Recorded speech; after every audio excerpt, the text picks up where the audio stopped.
d'abord, il faut être content que les livres existent encore et qu'il y a toujours des gens qui publient des livres et des écrivains.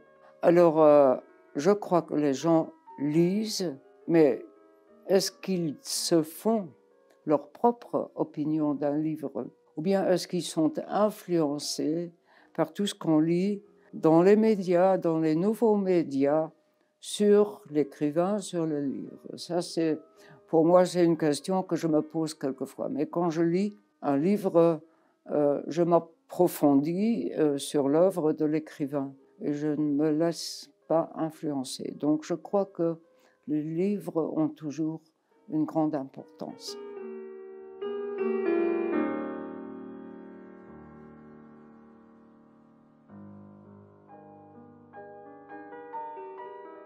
Bon, je dirais qu'un de mes auteurs préférés est Fukuyama. Il y en a beaucoup d'autres, mais le livre de Fukuyama sur l'identité m'a surtout interpellée. C'est un livre qui a été publié en 2018.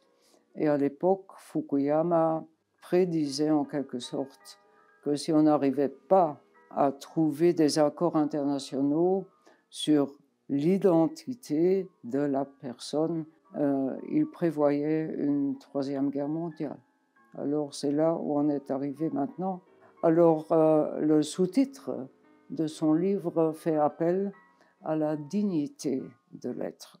Et cet appel à la dignité de tout être individu est quand même essentiel.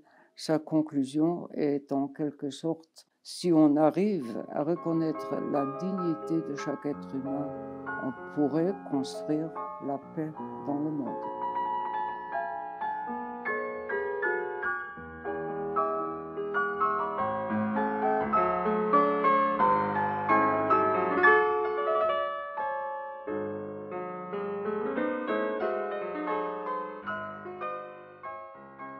Être artiste, c'est-à-dire tout d'abord avoir eu la vocation de créer ou d'interpréter et à être parvenu à s'approprier les techniques.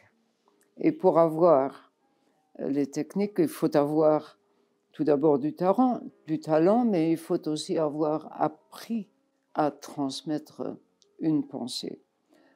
C'est un long chemin. À mon avis, être artiste, ça commence à un très très jeune âge.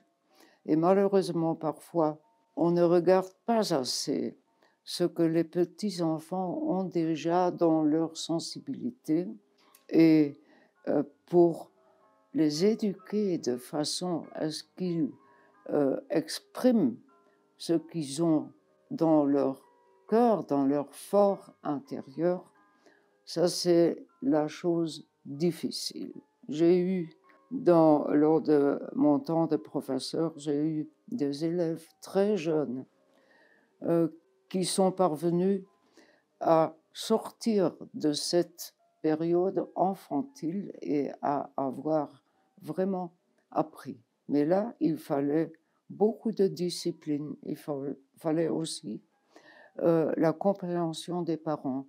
Et tout ce chemin pour parvenir au stade où on peut se dire artiste est un long apprentissage.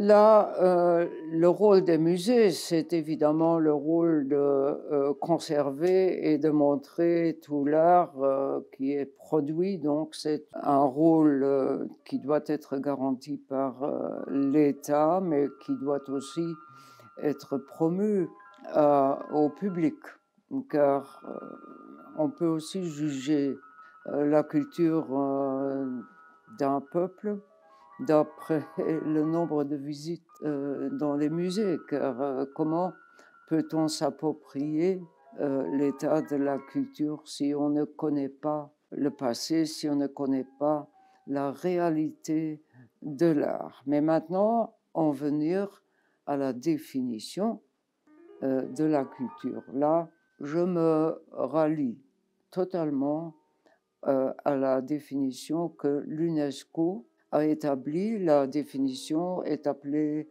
celle de Mexico, car c'était un congrès à Mexico en 1982, donc où l'UNESCO a, dans une conférence mondiale très longue de 2-3 jours, elle a donné cette définition qui dit que dans son sens le plus large, la culture peut aujourd'hui, donc c'est il y a maintenant 30 ans, être considérée comme l'ensemble des traits distinctifs, spirituels et matériels, intellectuels et affectifs, qui caractérisent une société ou un groupe social. Elle englobe en outre les arts et les lettres, les modes de vie, les droits fondamentaux de l'être humain, les systèmes de valeurs, les traditions et les croyances. Alors ça, c'est une définition qui englobe l'entièreté de l'activité humaine et qui la lie à la spécificité de l'individu. Donc, ça ouvre la porte à la possibilité de rallier l'homme et la capacité de réflexion sur lui-même et d'offrir en fait une perspective de paix par la culture. Car si par cette définition tout est respecté, sauvegardé et compris comme les droits fondamentaux de l'être humain, on n'aurait plus de guerre. Mais nous sommes encore très loin d'avoir compris la profondeur de cette définition de la culture.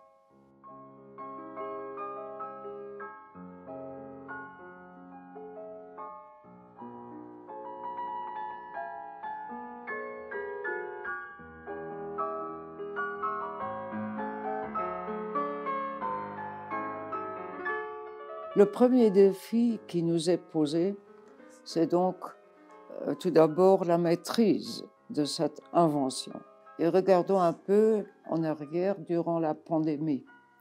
S'il n'y avait pas eu la retransmission d'œuvres culturelles, de musique, de cinéma et de communication par les nouveaux médias, la vie aurait été quand même bien triste. Du point de vue de la communication des artistes avec leur public, cependant, cette période a été une période frustrante, car les artistes aiment le contact avec leur public. Et donc, là, il y a un changement dans tous les domaines, car c'est quand même autre chose. Si vous pouvez regarder quelqu'un dans les yeux, si vous pouvez lui donner une poignée de main, si vous avez le contact entre humains, ça crée aussi une confiance. Alors, je dirais que l'art numérique et tout ce qui a été maintenant initié dans les entreprises, même l'État est devenu entièrement numérisé, il n'y a plus le contact humain, sera un grand bien si c'est bien maîtrisé. Mais si on n'arrive plus à sauver le contact de personne à personne, ce sera vraiment un danger pour l'avenir de notre monde. Et je citerai dans ce contexte encore une fois une définition de l'UNESCO qui dit « L'homme, et bien sûr la femme, est à l'origine du développement. Il y est aussi la fin. Donc il appartient à l'homme de gérer ce qu'il a créé lui-même et ce qu'il a développé dans le bon sens. »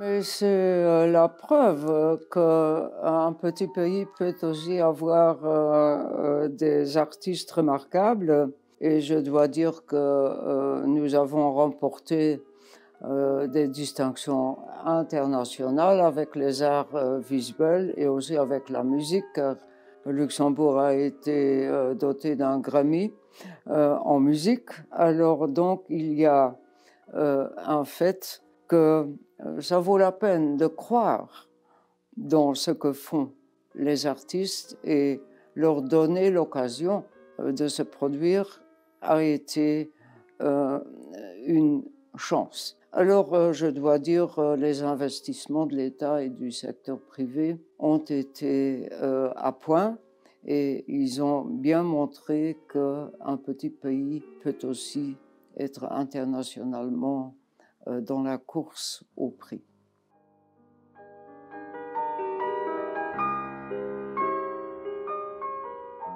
L'importance de la tolérance, évidemment, ça s'apprend.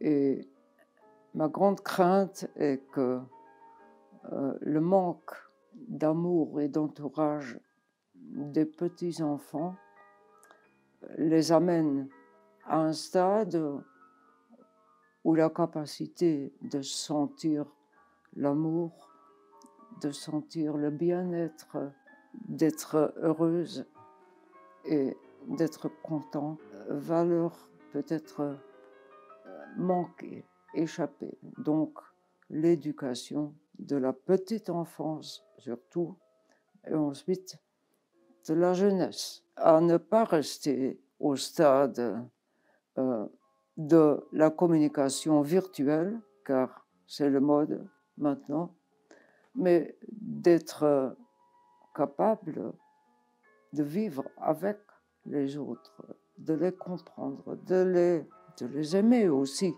et de leur apporter ce qu'on peut apporter l'un à l'autre.